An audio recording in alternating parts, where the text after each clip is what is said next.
been here for the last 2 weeks. I am leading a group of 18 social work and other helping professional students from San Diego State. If you could raise your hands.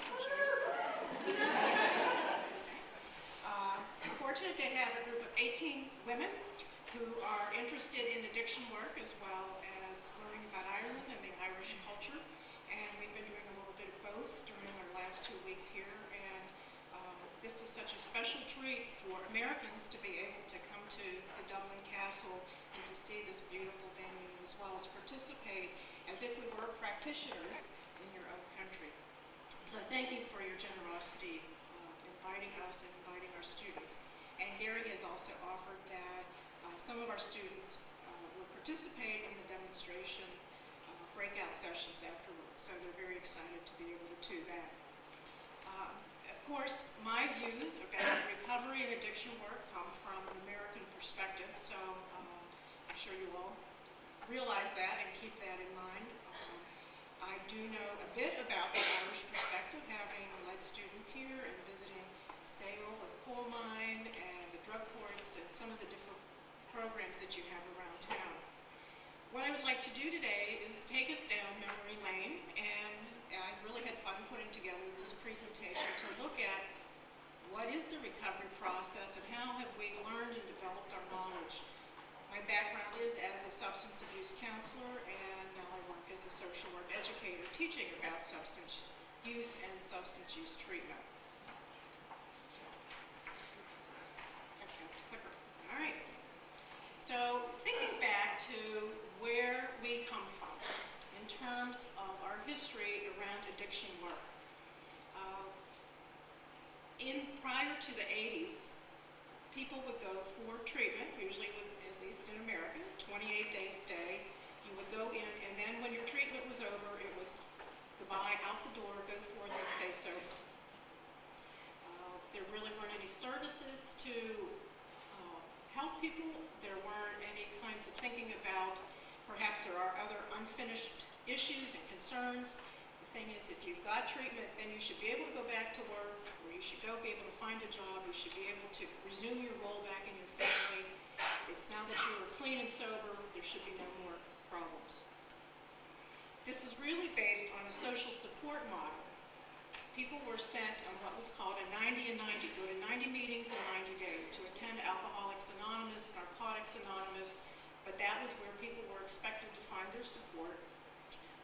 Again, we didn't really talk about any of the lifestyle issues around family concern, employment, mental health. It was just, you go use your meetings and do what they tell you to do with the meetings, get yourself a sponsor. And AA talked about you have 3 things to do, which is to change the people in your life, your places, and your playgrounds. If you do these kinds of things, all will be well. And if you did use under this model, it was considered a relapse, and there really wasn't anything, resources to help people in this situation other than to say you need to go back to your meetings and rework your program. So the thinking was, as long as our clients stayed clean, all was well. We had done our job as professionals, and people who were in recovery themselves, staying abstinent, all was well. But people started to realize that that really wasn't necessarily the case. It was in 1978 that recovery as a distinct process from getting someone clean or getting sober was identified. And some different kinds of models came out of it, and we'll look at what those are: cognitive behavioral models, developmental models, and combination models. So let's take a look at what some of these are. But before we do that, I wanted to discuss the slide about innovation. And this is, anytime there is an innovation in society, some researchers have found that it goes through a certain process. And think about your use of mobile phones. How many of you remember the big old ones that were like in a box, like this one, and you carried them in your car? And over time, they've gotten smaller and smaller and smaller, and the technology's improved to the point where almost everyone, and I'm not sure of the usage rate in Ireland, I know in the United States it's something like 90-some%, people use cellular or mobile phones. And so when you think about an innovation and how it gets disseminated into our cultures, let's see how this works here.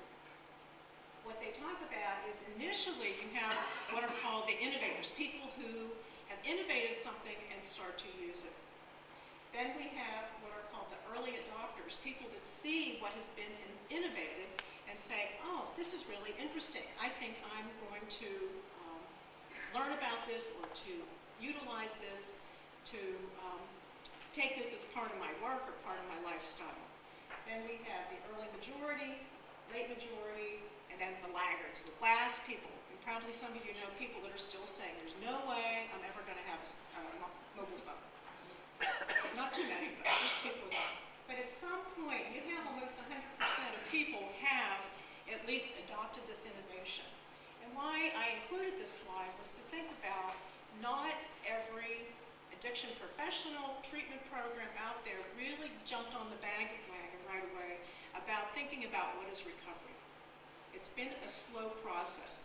So it typically followed this model that some people jumped on it right away and other people were very slow to adapt it. And as you will see how that happened, one of the first books that came out, and really is at this point we were focused on what was called relapse prevention. Okay, we've gotten the person clean, but let's think about relapse prevention. And it was beyond just going to AA and working that program. And Marlatt and Gordon were two researchers that developed a cognitive behavioral model. It was really one of the first tools on recovery.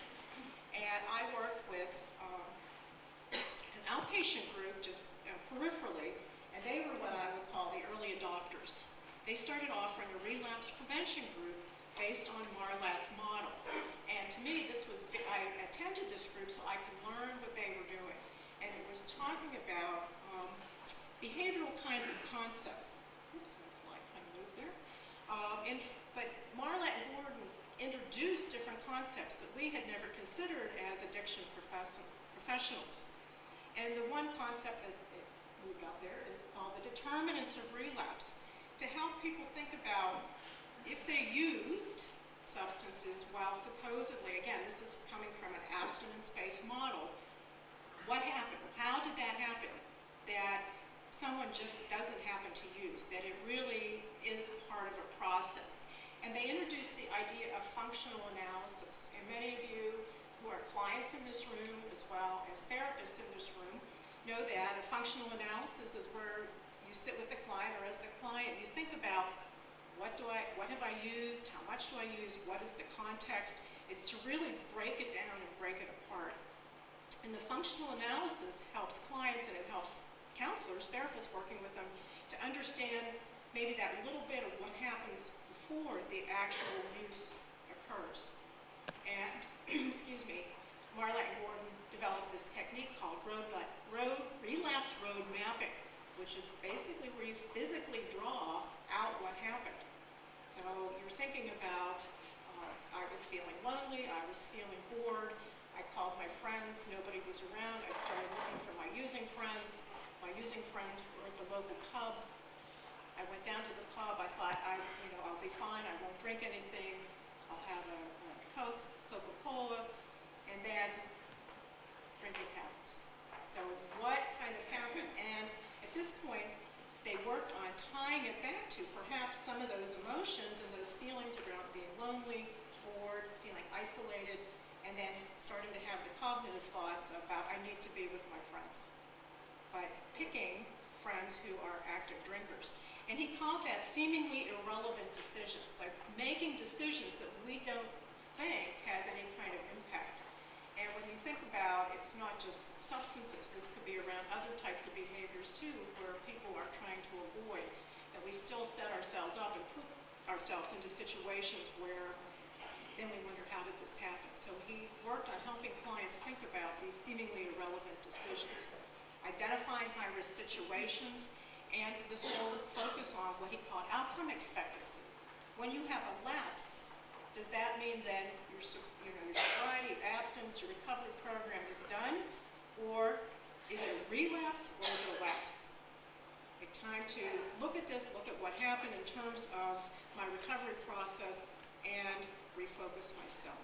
So he spent, the book is a lot about cognitive factors, how we think, how our clients think, helping them think it through, as well as that the coping kind of skills behavior. And in many ways, the recovery model has taken this and extended it even further. Another one that became very popular, at least in the States, was developed by Gorski and Miller. And this seemed to be more readily adopted by the 12-step type of treatment providers, at least that were operating in America. And I would note that that's still predominantly the model of treatment in the United States today. The harm reduction model is still less used, and it's based on a number of reasons culturally in the United States.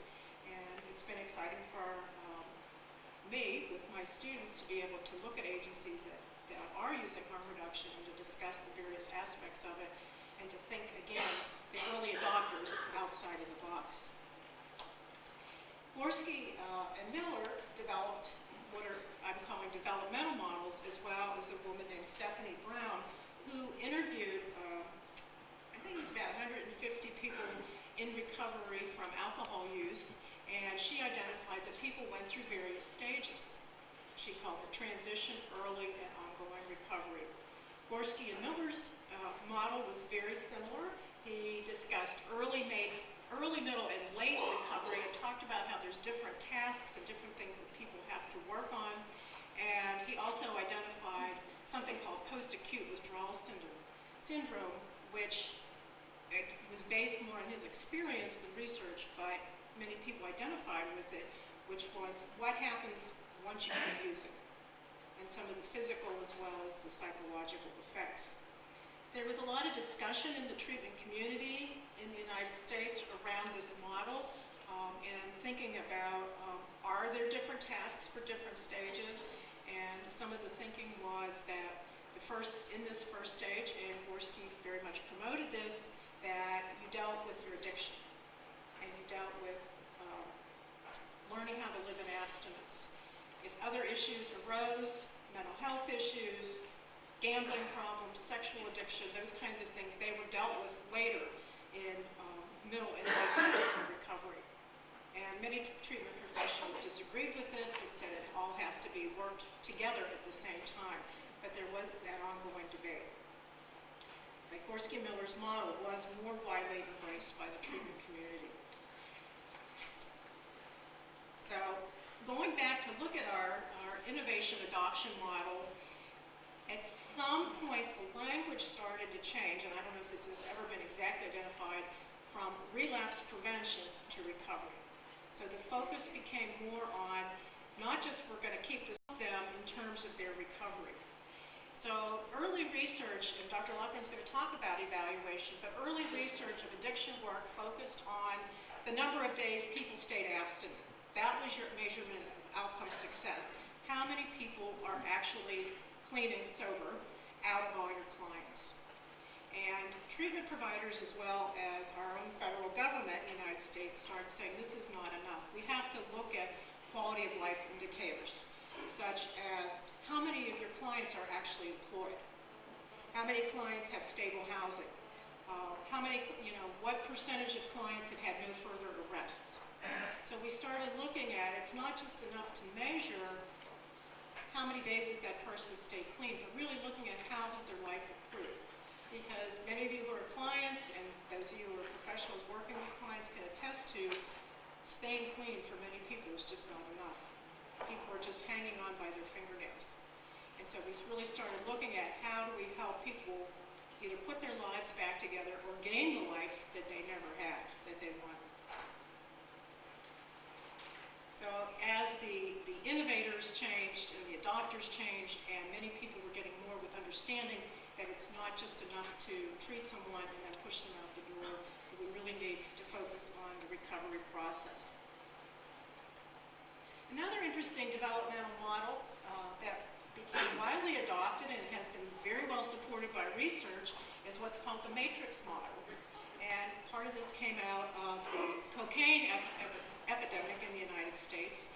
The matrix program is based in our neighborhood near San Diego. It's based in Los Angeles.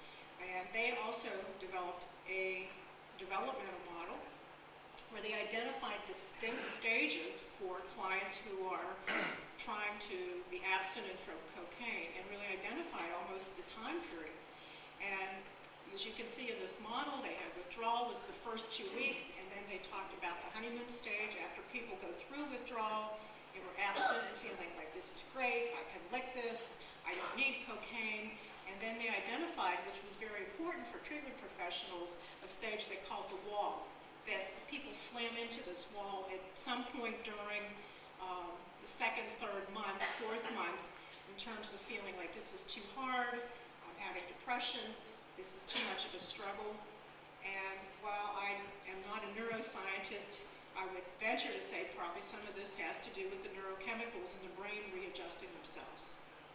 And so it became very important for people working in this model to be highly vigilant with their clients during this, that the clients are coming off the honeymoon and feeling happy, but realizing that as counselors working with clients and warning clients to expect this to happen to you, then this is a normal part of the process to feel terrible and to feel like you're giving it up and to say, why am I bothering doing this? Then they identified an adjustment stage, 4 to 6 months out, and then what they call a resolution stage. So in their model, they have various interventions that are tailored to each stage of the recovery process. And we started also focusing on what is the role of recovery and how does culture play into that? And this was a piece that I worked on where I interviewed women who were mainly Mexican or Mexican-American, mostly Spanish speakers, which we have a high population of in San Diego, who were residing in a recovery program specifically geared for Latino women. And to understand some of the contextual, cultural factors that go into what does it mean to be a member of a particular group and to work on recovery issues. And in this situation, alcohol and drug use is highly stigmatized within the Latino community for women. So for a woman to identify that she had this problem took a lot of guts. Typically families in the Latino community try to fix this and deal with it and not want to go to agencies. Many times agencies in the United States are seen as white agencies. So for minority clients, it becomes very difficult. I would imagine some of you could get up and speak to some similar kinds of situations here in Ireland. But we started looking at how does recovery vary by context, by culture, and in many ways we still haven't answered that. Like how is recovery different in the lesbian, gay, transgender community? And also focus on what now is called the co-occurring community. So there still are a lot of unanswered questions about that, whether it's by race, ethnicity, or by community affiliation. In 2003, Lisa Najivitz came out with a book on women in recovery and started to look at women's particular needs. And she is highly associated with the intervention program called Seeking Safety, which is a series of modules for women with alcohol and drug problems as well as post-traumatic stress disorder. And there started being this realization within the treatment community that not just women, but many, most often women, are also dealing with histories of abuse, sexual abuse, physical abuse, emotional abuse, and that there are certain kinds of recovery needs to identify those kinds of problems. I'm just taking a little tour down memory lane. This is like year by year. In 2011, back to Alan Marlatt. He developed relapse prevention and mindfulness. And this book came out of his work where they introduced mindfulness therapy, again, something fairly new, and innovation adoption, to take Marlatt's work and to blend this together. And he also is very much a proponent of harm reduction therapy, so he would also be an innovator in the United States. Unfortunately, he passed away the same year that this book was published. So where are we now in the United States? Hopefully this might be of some interest to you. We have the Substance Abuse and Mental Health Services Administration, which is our overall federal government overview of treatment and guides treatment across the country. What's become very predominant now in the United States is a focus on recovery within the mental health community.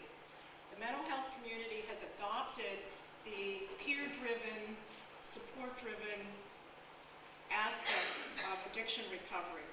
And they have combined this into, and also now we have more of a realization that many of our clients also have co-occurring disorders.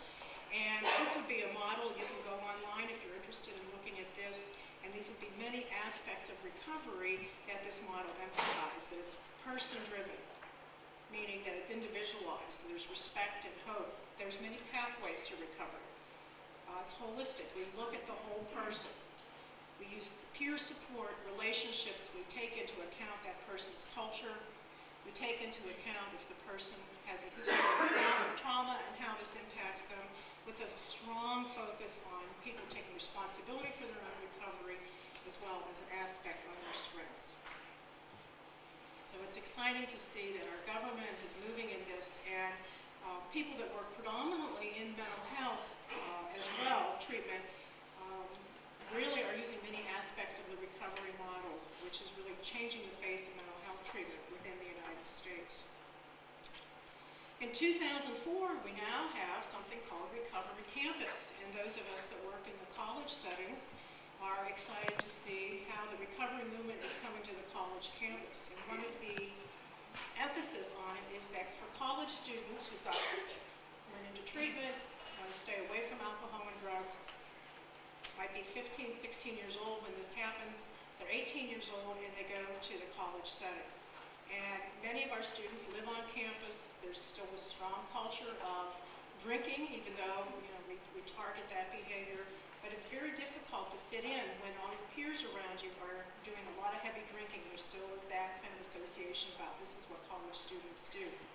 So this is a magazine that's come out about recovery, and it's going like lightning across the United States to provide services to students around peer-led groups, around alternative activities, substance-free accommodations that are specific to that, as well as looking at reducing the stigma. Because we still have a culture where drugs are treated differently than alcohol. And a student might say, I'm in recovery, I don't want to drink. And other students may not understand that. Sure, you can have some drinks, what's the big deal? And really push and emphasize that. Just at the very, very tip of the early adopters now, there's some looking at heroin use on college campuses. It's a very small number, but if you're one of those people in that number, that's pretty big to you. It could be 20, 50 students. It's very much a phenomenon that's on the rise among middle-class young men, particularly in the United States. So that leads us up to RecoverMe. So where does the manual developed by Gary and Barry fit into this history of what we've learned about recovery? And I think that Minister White did a wonderful job of really summarizing what your curriculum is about. One of the things that really struck me originally about this work is that it comes out of the context of their work with women who have mainly heroin addiction.